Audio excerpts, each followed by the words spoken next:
नमस्कार, प्रणाम, आदाब, सत श्री अकाल।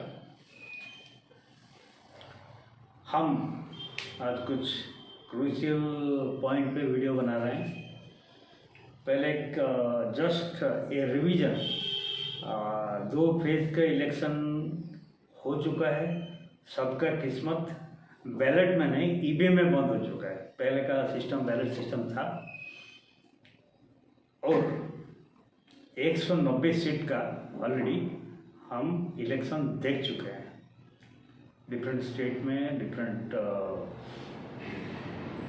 कॉन्स्टिट्यूंसी में। 190 जो 2 फेज का जो इलेक्शन था, पहले बार 102 था, दूसरी बार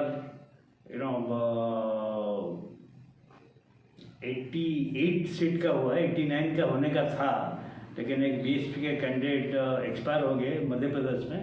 एक काउंटरमाइंड हो गया, जो अभी नेक्स्ट मई 7 को उसका साथ इलेक्शन होगा।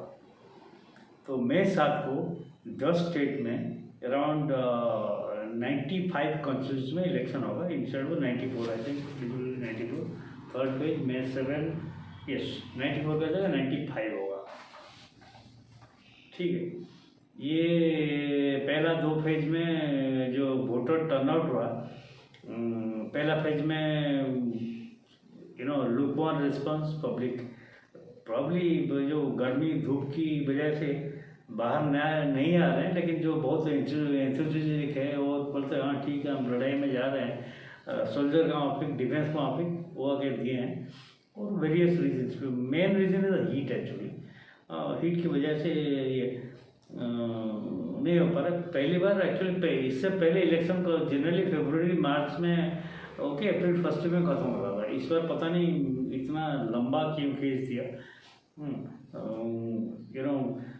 बोलते हैं कि एग्ज़ाम्स हुए स्टूडेंट का, ये सब बेकार की चीज़ है। एक्चुअली पहले भी होता था, पहले हो सकता था, लेकिन अब इतना खींच दिया तो इसलिए वोटिंग परसेंटेज तो कम हो गया, टर्नआउट कम हो गया।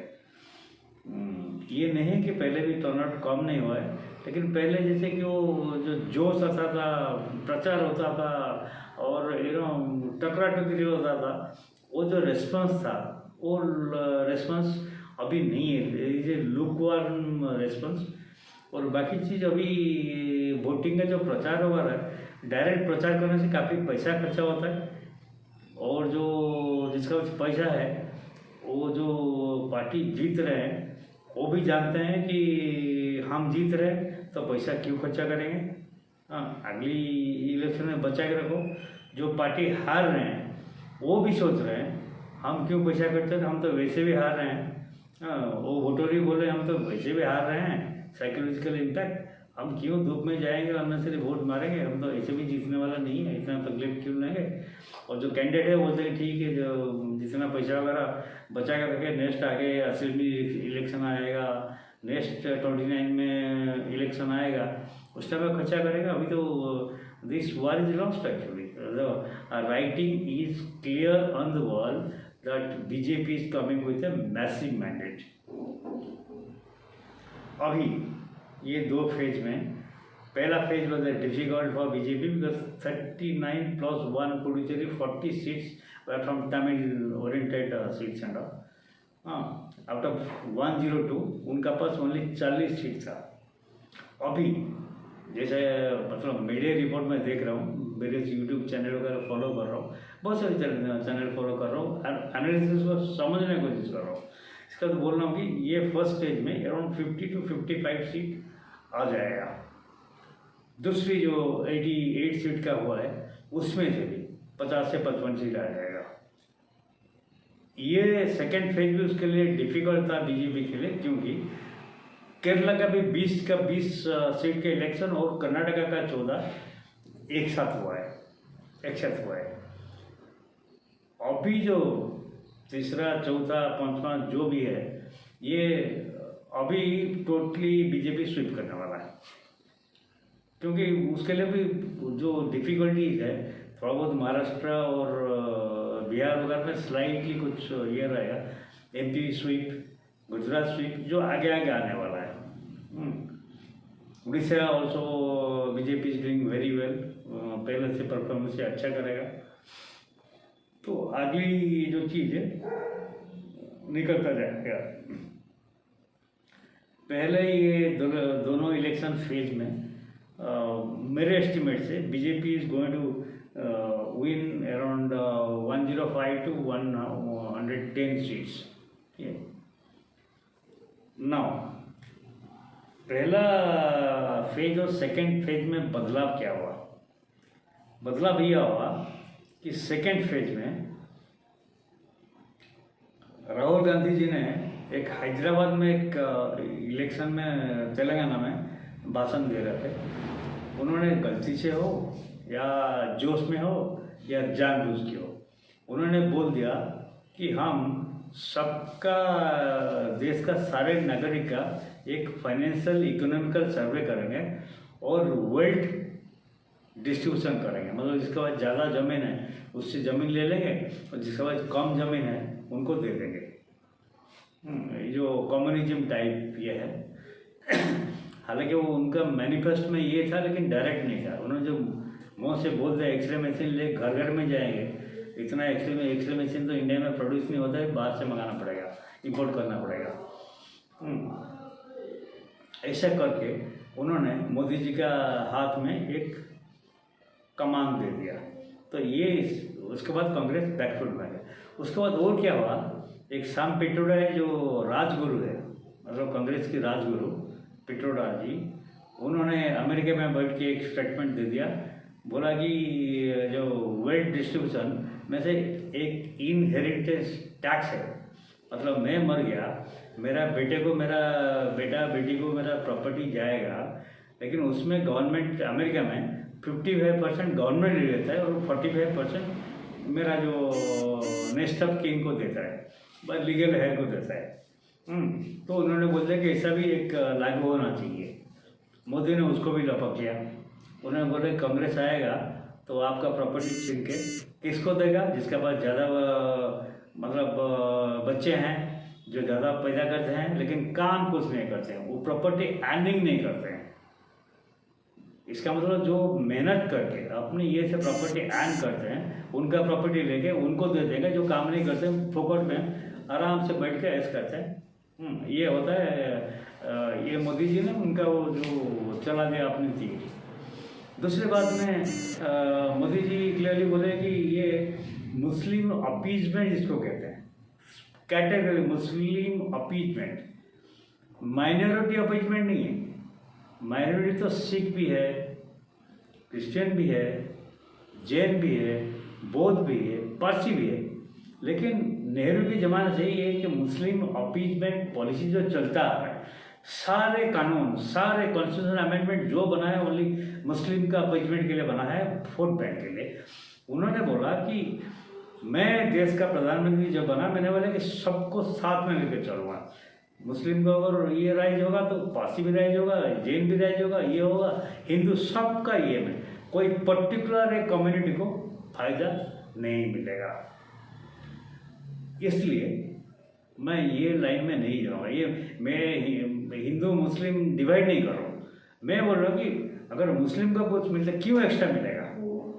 तो जब उनको कुछ मिलता है तो सिख को क्यों नहीं मिलेगा, पारसी को क्यों नहीं मिलेगा? तो ये सब लोग को मिलेगा। ये उनका प्रिंसिपल है। उसका पर वो इलेक्शन कैंपेन चालू कर दिए। इसलिए जब सेकेंड फेज में वोटिंग हुआ तो वोटिंग परसेंटेज इंक्रीज हुआ, बढ़ा, वोटिंग परसेंटेज बढ़ा और उसका और भी बढ़ेगा, और भी बढ़ेगा। राहुल गांधी का एक गलती ये इलेक्शन को ख़त्म कर दिया। ये अपना जो अम्बेडकर जी ने जो संविधान बनाया था एक्चुअली, उसके बाद 139 टाइम पे उस संविधान को तीर मार मार के उसका पेज में देखोगे तो साला कहीं ना कहीं तीर लगा होगा। इतना क्षत विगत कर दिए होंगे, इतना उसको टर्चर किए होंगे एक कांग्रेस वालों ने कि अभी वो संविधान जो पढ़ेंगे और अभी का संविधान जो पढ़ेंगे ना, वो बोलेंगे सर ये तो क्या है, ये तो कुछ है ही नहीं है, सारा पूरा बदल गया। अम्बेडकर जो सोचा था सर ये क्या, यही सोचा था आज का जो संविधान है। अभी मोदी जी बोल रहे हैं अगर मुझे 2/3 मेजोरिटी में वोट मिला, मैं संविधान को बदल दूंगा और बदल के, मतलब बदल दूंगा, कोई नई चीज़ ऐड नहीं करूँगा, जो मूल संविधान है बाबा साहब की उस संविधान में ले आऊँगा। ये मोदी जी का ये है। इसका पर अभी इलेक्शन आगे बढ़ेगा बहुत पब्लिक में जोश है, पब्लिक अभी जोश में आ गए। अभी पब्लिक नहीं सोचता है पेट्रोल का रेट कितना है, आटा का कितना है और तेल का कितना है, और ये रोजगार इसे कोई नहीं सोच रहा। अभी देश में आ गया सारा। अगर हम कमज़ोर हो जाएंगे, इससे लेकर उसको बांट देंगे, ये करेंगे, तो कल चाइना पाकिस्तान हमको ये कर लेंगे। हमको पैसा खर्चा करना है, डिफेंस के लिए खर्चा करना है। डिफेंस का इंफ्रास्ट्रक्चर बिल्टअप करना है। R&D, research and development, DRDO, hall, इनको पैसा देना ही देना है, क्योंकि अपना पहले हमारा घर को बचाना है। बाकी वो जो महंगाई बेरोजगारी जो है ना, ये हम बाद में संभाल लेंगे। पहले अपनी घर को मजबूत करना है, हमारा नींव मजबूत करना है। ठीक है। अभी मैं एक जो इनहेरिटेंस टैक्स, जो मेरा संपत्ति जो है मेरा बेटे को जाने की वजह से मैं विल बना दिया, उसको जाने की वजह से वो 50% या 50% गवर्नमेंट ले लेगा और कुछ गरीब लोग को बांट देगा। जो गरीब है, कुछ काम नहीं करते हैं, गवर्नमेंट की सब्सिडी में चलता है। ठीक है। इसका जो मैं थोड़ा बताता हूँ, चलिए थोड़ा सा हिस्ट्री में जाता हूँ। इसको मैं कवर करूँगा। बाकी अगर टाइम होगा तो मैं केरला स्टोरी एक कवर करूँगा। इसमें क्या होता है कि आपको 1857 का अपना झांसी का रानी पिक्चर देखा होगा, कंगना रनावत उसमें बहुत ही ज़बरदस्त एक्टिंग की, और उसके लिए उनको टिकट भी मिला। मंडी से फाइट कर रहे हैं, झांसी के रानी का रोल के। उसमें यही प्रॉब्लम आया था। ब्रिटिश लोगों ने एक लॉ बनाया था, उसको कहते हैं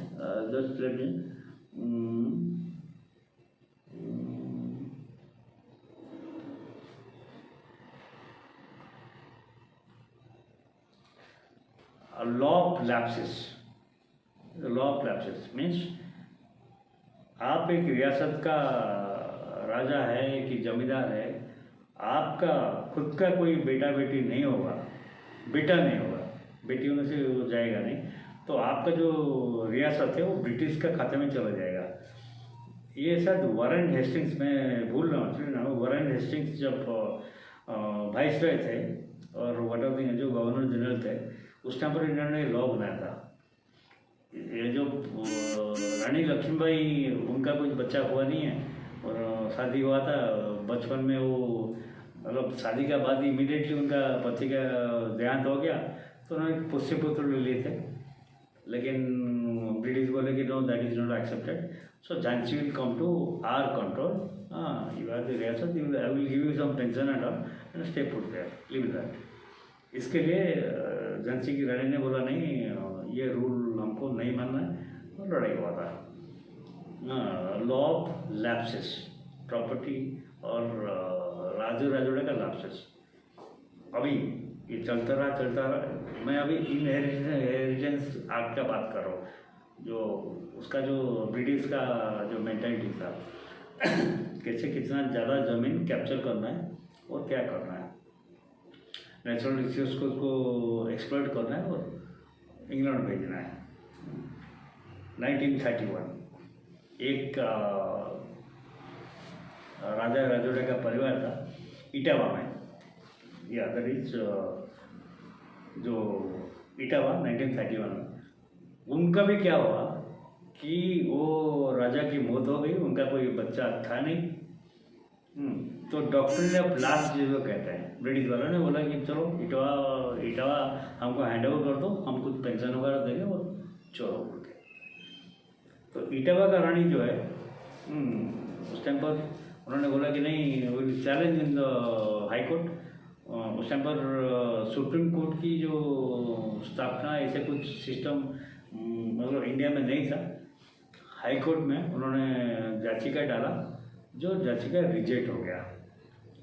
तो उन्होंने तब तक उनका जो पैसा वगैरह ख़त्म हो चुका था, मतलब वही ब्रिटिश को भी टैक्स देते, जो जमींदारी टाइप जो टैक्स कलेक्ट करते थे उनका तो वही था। और इतना % टैक्स देंगे, इतना पैसे में अपनी अपनी जो जमींदारी, अपना जो एरिया को लोगों को वेलफेयर ये जो करेंगे, ब्रिटिश से पैसा ले लेगा, कुछ देगा नहीं। 40% 30% जो भी है वो टैक्स लेगा। बाकी इनके पास कंट्रोल था कि हम टैक्स लगाएंगे, वसूल करेंगे, उसमें ब्रिटिश को उनका शेयर देंगे, फिर हम अपनी जनता का बात देखेंगे। तो उन्होंने ब्रिटिश बोले कि ठीक है, हाँ तुम्हारा तो बच्चा नहीं है, एंड डॉक्ट्रिन ऑफ लैप्सिस जो है उसका मतलब तो हमको ये दे दो। उन्होंने हाई कोर्ट में गए, हाई कोर्ट में दे लॉस द केस। तो रानी बोले क्या करना है, कैसा करना है। मैं बैकड्रॉप पे आता हूँ। एक्चुअली मैं ये जो बोल रहा हूँ इसका बैकड्रॉप है कि जो रायबरेली और अमेठी जो गांधी फैमिली का जो फैमिली सीट है वो क्यों है, ये अपना मतलब समझाने की बात कर रहा हूँ। इसलिए मैं पीछे आ रहा हूँ, पीछे से शुरू कर रहा हूँ, लास्ट में कंक्लूड करूँगा। तो उन्होंने बोला कि हम सुप्रीम कोर्ट उस टाइम पर लंदन में रहता था, जो प्रीवी काउंसिल होता था लंदन में, that was the supreme court. Somebody some lawyer has to go and fight the case. तो उन्होंने बोला क्या करें क्या नहीं, लॉयर को क्या करें। तो उस टाइम पर इंडिया में एक बहुत बड़े लॉयर थे, बहुत फेमस लॉयर, मुबारक अली। मुबारक अली को उन्होंने केस दिया, मतलब पैसा वैसा अभी नहीं है, थोड़ा बहुत लो, एडवांस लो, तुम्हारा जाने ना खर्चा, जो इंग्लैंड का जाने का खर्चा, ये से आने का खर्चा मैं दे दूँगा, मेरा केस लड़ो, ये रियासत जैसे ब्रिटिश का हाथ में ना जाए। तो मुबारक अली जो है बोले ठीक है, मेरा एक असिस्टेंट है, मतलब आजकल तो आप देखे होंगे सारे वकील में 5 वकील, बड़े बड़े वकील के अंदर 4-5 असिस्टेंट होते हैं, वो काम करते हैं। तो मान लो कि मेरे पास एक असिस्टेंट है जो बहुत ही ब्रिलियंट है, उसको मैं साथ में लेके जाऊँगा। रानी बोले ठीक है, जाके केस लड़ो। उन्होंने, अच्छा उनका असिस्टेंट का नाम क्या था ये आप लोग गस करके सच बताएंगे 5 मिनट के बाद। अगर आप कमेंट करते हैं मैं तो नाम बता दूँगा, मैं जो वीडियो के एंड में नाम बता दूँगा, आप गस करके कमेंट करके मुझे बताएंगे। तो उन्होंने अपना असिस्टेंट को साथ में लेके गए, जाके प्रिवी काउंसिल में केस लड़ा। उसमें क्या टर्न ऑफ इवेंट क्या हुआ था कि ये रानी और राजा का एक खुद का संतान पैदा हुआ था, लेकिन उन्होंने उसको किसी दूसरे के, उनका जो भाई ये में जो उनका बच्चा नहीं था, तो उनको भी दे दिया, बोला तुम इसको ले लो, पुष्यपुत्र वगैरह ऐसे भी जो ऑफिशियली साइन नहीं हुआ था, और उसको दे दिया। तो उसको जैसे हमारा हिंदू कम्युनिटी होता है, मतलब मैं जाके मेरा मामा का घर में बड़ा हुआ, बाद में ऐसे चलता रहता है, कोई मौसी के घर में रहता है, जाता है, बड़ा होता है, ये होता है, ये चलता रहता है। तो उन्होंने ऐसा करा, तो ये क्लॉथ को उन्होंने उठाया, बोलते हैं इनका बेटा है, लेकिन ये उस राजराजुड़ा का ये मैं संभाल रहा है। तो उन्होंने केस जीत गया। केस जीतने के बाद ये जो रानी जी का जो इटावा का जो रियासत उनका बच गया, 1931 का बात कर रहा हूँ मैं। डॉक्ट्रिन ऑफ लैप्स इसमें फेल कर गया। उसके बाद रानी के पास पैसा नहीं था, वो क्या देंगे, जाना ने खर्चा दे, लेकिन उनको क्या देंगे। उन्होंने उनको मुबारक को क्या दिया ये भी मैं वीडियो का एंड में बताऊंगा। आप गेस करके मुझे बताइए, कमेंट कीजिए, लेकिन बोलिए कि सचमुच आप कमेंट करके आप जानते हैं कि नहीं। ओके, आगे बढ़ा। तो इसमें से जो मतलब इनहेरिटेंस एक्ट जो है ना, 1953 में जब भारत स्वाधीन हुआ, नेहरू ने उनको लागू कर दिया। और उसमें थोड़ा सा परिवर्तन किया कि हम जब मेरा संपत्ति अगर मेरा बेटे को जाता है तो ये टू पे सम टैक्सेस, इसको रेवेन्यू जो हम मार्केट रेट में जो है, अभी अगर मैं मेरा किसको थर्ड पार्टी को बेचूँ तो आई हैव टू पे the stamp duty sort of thing. तो उन्होंने कर दिया कि मैं सम %, 30-40% जो मार्केट वैल्यू का है मैं बेटे को पेमेंट करना पड़ेगा, तब जाकर वो जो इनहेरिटेंस उसका पास चला जाएगा। मैं सिंपल टर्म बोल रहा हूँ, I am not going to very complicated things. Complicated things समझ में नहीं आएगा बहुत सारी चीज़। हमारे ग्रुप में एक डॉक्टर संतोष महापात्र है, उन्होंने बहुत कॉम्प्लिकेटेड वे में लेकिन बहुत सिंपल वे में बहुत सारी चीज़ उन्होंने अपना ग्रुप में पोस्टिंग किया है। मैंने पढ़ा है उसको, डिटेल में पढ़ा है। अब आया 1984 में Indira Gandhi ji was assassinated, Rajiv Gandhi became the prime minister. उन्होंने सोचा कि इंदिरा गांधी का जो प्रॉपर्टी है अभी वो किसको जाएगा। उनका ये में संजय गांधी एक्सपायर कर गए थे, मेनका गांधी जी का जो उनका 36 का आंकड़ा था, उनको घर से बाहर निकाल दिए थे। वो तो हमारा जो हिंदू ये में तेजपुत्र कर दिया, मतलब विल में तुम्हारा कोई चांस नहीं, घर निकलो घर से, हाँ कर दिए थे। तो मेनका गांधी के पास तो कुछ जाएगा नहीं, उस टाइम वो लॉ था नहीं। तो अभी राजीव गांधी का टाइम है, बोले कि पूरा प्रॉपर्टी मेरे पास आना चाहिए, लेकिन अगर वो स्टाम्प ड्यूटी ये अगर लग गया तो 40-50% का प्रॉपर्टी का जो पैसा वो गवर्नमेंट में चला जाएगा। तो उन्होंने वो BP Singh was finance minister, हाँ उन्होंने वो लॉ को अमेंड कर दिया। अमेंड करके बोलते नहीं that inheritance tax stamp duty over and बाप का जो ये संपत्ति वो अपना बेटा बेटी सब में इक्वली डिस्ट्रीब्यूट हो जाएगा, जो उनका लीगल है। By that time Maneka Gandhi और Varun Gandhi was not their legal heir, वो तो तेजपुत्र हो गए थे। तो सारा प्रॉपर्टी जो है ये लॉ को अमेंड करके राजीव गांधी का नाम पे आ गया, जो अभी राहुल गांधी उसमें ऐड कर रहे हैं। तो I think I have completed this law of inheritance, जो कि अभी कंट्रोवर्सी है। बोलेंगे कांग्रेस आएगा तो ले आएगा, लेकिन कांग्रेस उसको ला नहीं सकता है। वो राहुल गांधी हवा मार रहा है, वेल्थ डिस्ट्रीब्यूशन के बारे में हवा मार रहा है। कल उड़ीसा में आया था, मतलब उसका जो भाषण था उसमें मैं महिला को दे दूंगा 8,500 पर मंथ, 1 लाख रुपये दे दूंगा सारे महिला को, गरीब महिला को, बाकी सारे महिला को 3,000 दे दूंगा। जितना बेकार यूथ है उनके अकाउंट में हर महीना 3,000 चला जाएगा, मतलब और सबको 200 यूनिट का बिजली फ्री में दे दूंगा। हमेशा उसका जो टोटली भाषण था ना, इतना दूंगा ये दूंगा, ओनली पैसा दूंगा, साला अपनी जेब से लाके थोड़े दे रहा है। भाषण देने में कोई तो जेब से पैसा नहीं जा रहा ना। ये नहीं बोल सकता बोला कि मैं अगर मैं हमारा गवर्नमेंट आया हम उड़ीसा में और एक दो एम्स बना देंगे, हम डिफेंस का ऐसा करेंगे, हम ड्रिंकिंग वाटर का ऐसा सिस्टम करेंगे, और कुछ भी जो है हम IIM यहाँ पर एक बनाएंगे शिक्षा के लिए। हम जो प्राइमरी एंड सेकेंडरी एजुकेशन को ऐसा डेवलप करेंगे। जो मेन नहीं है उसमें नहीं किया। वो पूरा भाषण में बोला इसको इतना दूंगा, इसको दूंगा, मतलब लोग जो बैठे थे वो पूरा हाथ ऐसे जो क्रिकेट में कैच लेते हैं ना, कैच वो ऐसे फेंकता था, लोग ऐसा उठा के कैच लेते थे। सारा जेब में कुछ नहीं आता था, सब कैच ड्रॉप होता था। कल सालेपुर एक उड़ीसा में एक जगह में भाषण देखे गया, पब्लिक काफ़ी कैच लेने के लिए बैठे थे, लेकिन किसका हाथ में कुछ नहीं आया। नमूना है वो तो पप्पू है, नमूना है, सब जानते हैं उसको, थोड़ा मेंटल काफ़ी दोष है। तो अभी जब वेल्थ डिस्ट्रीब्यूशन के बारे में तुम बोल रहे हो, मैं बताता हूँ 3-4 प्रॉपर्टी बता रहा हूँ, ठीक है। खड़गे जी का साथ में 500 करोड़ का प्रॉपर्टी है। उनका जो नेशनल प्रेसिडेंट है 5,000 करोड़, छोटा अमाउंट नहीं है।